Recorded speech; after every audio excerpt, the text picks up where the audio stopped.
یا اللہ یا کریم یا عظیم یا غفور یا شکور یا ودود۔ اس عشرے کی ایک خصوصی عبادت صدقہ فطر بھی ہے جو ہر صاحب حیثیت مسلمان پر تقریباً 2 سیر گندم یا اس کی قیمت کے حساب سے واجب ہے۔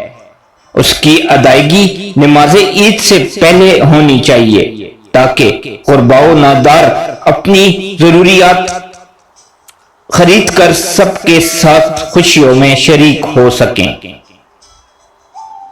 صدقہ فطر مسلمان مرد و عورت، آزاد و غلام سب پر فرض ہے۔